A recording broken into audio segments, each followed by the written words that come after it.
अध्यक्ष महोदय, मैं आपका बहुत बहुत आभारी हूं कि आपने माननीय राज्यपाल जी के अभिभाषण पर मुझे बोलने का अवसर दिया। हमारी सरकार ने ऐसे अभूतपूर्व कार्य किए कि जिसको लेकर जनता में एक विशेष उत्साह हम लोगों को देखने को मिल रहा है। और सबसे अच्छी बात यह भी है कि हमारे इन नीतियों का, सरकार की उपलब्धियों का विपक्ष के पास किसी तरह का कोई जवाब देने के लिए कुछ भी नहीं है। सरकार ने बहुत बड़ा एक काम किया। काम क्या कि बरसों बरसों तक हम लोगों को लगता था कि हम लोग तो गांव के रहने वाले, गांव में पीने का पानी, अगर ये पीने का पानी गांव में अगर टूटी हुई पाइपलाइन से जा रहा है, सड़ा गला पानी हम लोगों को मिल रहा है और उस पीने के पानी की कोई व्यवस्था करने वाला कोई नहीं है, तब हमारी सरकार ने निर्णय लिया कि हम लोग जल जीवन मिशन के तहत हर घर को नल के साथ जल देने का प्रबंध करेंगे। और इस प्रबंध में हमारी सरकार ने कहा है कि 2025 तक हम लोग इस लक्ष्य को पूरा करें। मगर मैं धन्यवादी हूं माननीय मुख्यमंत्री जी का कि उनकी नीतियों ने, उनके काम करने की कला के कारण आज हमने निर्णय लिया कि 2022 के अंत तक हरियाणा प्रदेश के हर घर को हम नल के साथ जल देने में कामयाब हो जाएंगे। हम हर घर में ताजा पीने का पानी उपलब्ध कराएंगे। सरकार ने चिकित्सा के क्षेत्र में भी अभूतपूर्व काम किए, अभूतपूर्व काम किए। सर, हमारी सरकार ने निर्णय लिया कि जो लोग पहले कभी सोच भी नहीं पाए थे, वो लोग सोच भी नहीं पाए, और हमने उस दिशा में ऐसे कदम उठाए और हम उतनी तेजी के साथ चले। और सरकार का एक दृढ़ संकल्प इच्छा शक्ति थी कि हम लोग हर जिले के अंदर एक मेडिकल कॉलेज खोलेंगे, और उस दिशा में हमने लगातार प्रयास किया और उस प्रयासों में हमें बहुत हद तक सफलता भी मिली है और काफी जिलों में हमने इस पर काम भी अपना जारी कर दिया है। सर, इतना ही नहीं है, सरकार ने निर्णय लिया कि कोरोना जैसी महामारी आई, इस महामारी में हम लोगों को बेड्स की बड़ी प्रॉब्लम सामने एकदम स्पष्ट नजर आई। एक मुश्त सरकार ने निर्णय लिया कि हम लोग हर जिले के अंदर जो हमारा सरकारी हॉस्पिटल है, हम उसको 200 बेड का हॉस्पिटल बनाकर जनता को सुपुर्द करेंगे। और उस दिशा में हमारी सरकार निरंतर अच्छे प्रयास के साथ आगे बढ़ रही है। उसके लिए मैं माननीय हेल्थ मिनिस्टर महोदय का और माननीय मुख्यमंत्री जी का तहे दिल से आभार व्यक्त करता हूं कि आपने जन स्वास्थ्य को लेके जिस प्रकार की सोच और दूरदृष्टता का परिणाम आपने जो प्रदर्शन किया है, उसके लिए हरियाणा प्रदेश की जनता आदरणीय मनोहर लाल जी आपको सदैव आभारी रहेगी। माननीय अध्यक्ष जी, हमारी सरकार ने अलग अलग तरीके से अलग अलग जगह पे अलग अलग मेडिकल कॉलेज खोलने का काम शुरू कर दिया। भाई, फरीदाबाद के छासिया में अटल जी के नाम से, स्वतंत्रता सेनानी आदरणीय नेकीराम जी के नाम से भिवानी के अंदर, अब जींद के हैफतपुर में, महेंद्रगढ़ के कोरियावास में राजकीय मेडिकल कॉलेज और स्थापित वो हम लोग वहां पे कर रहे हैं। और इतना नहीं है, कैथल में भी, सिरसा में भी, यमुनानगर में भी हमने इसकी पहल शुरू कर दी।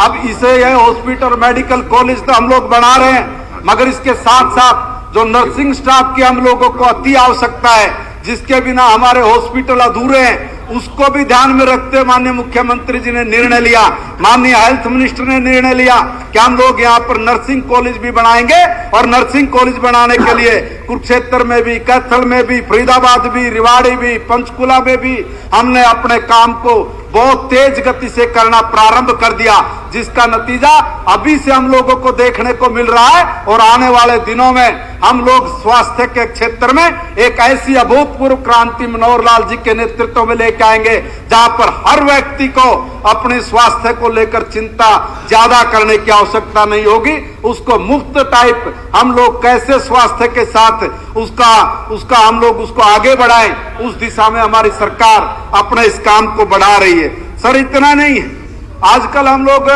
एक प्रचलन भी हो गया है, और प्रचलन भी नहीं, ये एक हमारी जरूरत भी है। और उस जरूरत के नाते हमारी सरकार ने उसको पहचाना और सरकार ने पहचान कर निर्णय लिया कि आयुर्वेदिक के क्षेत्र में, योग में और प्राकृतिक चिकित्सा के दौर में, आज के दौर में जो ये बहुत महत्वपूर्ण हम लोगों को प्रतीत हो रहा है, हम लोगों ने इसकी तरफ भी मनोहर सरकार ने अपना पूरा ध्यान हरियाणा प्रदेश के लोगों के स्वास्थ्य की तरफ, आयुर्वेद और योग और प्राकृतिक चिकित्सा के तरफ भी बहुत अच्छे तरीके से उसको आगे बढ़ाने का काम भी शुरू कर दिया। सर, इसी में महेंद्रगढ़ के पट्टिकारा में आयुर्वेदिक अस्पताल हम लोगों ने शुरू कर दिया। जज्जर के देवरखाना में भी हमारी ओपीडी शुरू हो गई। नूह के अकेड़ा में यूनानी कॉलेज, अम्बाड़ा में होम्योपैथिक कॉलेज, ये हमने खोलने की परमिशन भी दे दी। और मैयड़ है हिसार के अंदर, वहां तो 50 बेड का हम लोगों ने एक आयुष हॉस्पिटल भी खोलने का काम शुरू कर दिया, खोला जा रहा वहां पर। इतनी बड़े स्वास्थ्य के जगत में आयुर्वेद और एलोपैथी में हमारी सरकार एक एक चीज को चुन चुन कर जिसमें जनहित का सबसे बड़ा लाभ हो, उस दिशा में हमारी सरकार लगातार ईमानदारी के साथ आगे बढ़ते हुए काम कर रही है। सर, इतना ही नहीं है, पर्यटन के क्षेत्र में भी अगर हम लोग बात करें तो पर्यटन के क्षेत्र में भी पंचकुला के अंदर चाहे टूरिज्म हब हो, चाहे मोरनी के अंदर एडवेंचर स्पोर्ट्स हो, tourism circuit route, mountain trekking की हो, बाइकिंग की हो, पैराग्लाइडिंग, ये सारा का सारा विकसित किया। और इसकी तरफ भी अगर पहली बार किसी सरकार का ध्यान गया तो उस सरकार का नाम है मनोहर सरकार। और मैं मनोहर जी को बहुत बहुत मैं उनको शुभकामनाएं देता हूं कि मनोहर जी, आपके कारण हमारे हरियाणा प्रदेश में जिन लोगों को टूरिज्म के क्षेत्र में रुचि रहती है, उस क्षेत्र में भी आपने कोई कोर कसर नहीं छोड़ी। एक एक का क्षेत्र चुन चुन कर उस पर कैसे काम किया जाए, पहले के लोग तो सोच भी नहीं पाते थे, हम तो धरातल पर उठा रहे हैं और उठा के उसको पूरा करने का जो हमारा प्रयास है, उस प्रयास में भी हम 100 के 100 खरा उतर रहे हैं। मनोहर जी की सरकार 100 में 100 काम करे, इस दिशा में हमारी सरकार निरंतर आगे बढ़ते हुए हम अपने लोगों को सब प्रकार की मूलभूत सुविधाओं के साथ जोड़ने का काम भी कर रहे हैं। सर, हमारी सरकार ने महिलाओं के लिए भी अभूतपूर्व काम किया है, उनके सशक्तिकरण के लिए काम किया। हमारी सरकार ने निर्णय लिया कि भाई पंचायती राज है और पंचायती राज के अंदर हम लोग 33% से आगे बढ़ने चाहिए। आगे बढ़ने के लिए 50% की हिस्सेदारी, उसमें कहा कि क्योंकि बराबर का हक होना चाहिए, इसलिए बराबरी का अगर समान दर्जा अगर किसी ने हरियाणा प्रदेश में नहीं, इस देश के अंदर किसी सरकार ने दिया है तो सरकार का नाम मनोहर सरकार है। और मनोहर सरकार के प्रति महिलाओं का जिस प्रकार से आज एक वो उनका सम्मान के रूप में देख रही हैं, वो बहुत ही तारीफे काबिल है। ना तो हमारे खिलाड़ियों ने कसर छोड़े और ना हमारी सरकार ने कसर छोड़े। हरियाणा के खिलाड़ियों ने जहां हमारा सीना चौड़ा किया है, वहीं पदक पे पदक जीतकर इस देश का भी नाम रोशन कर दिया। एक एक करके पदक जीत के लेके आए और हमारा नाम रोशन किया।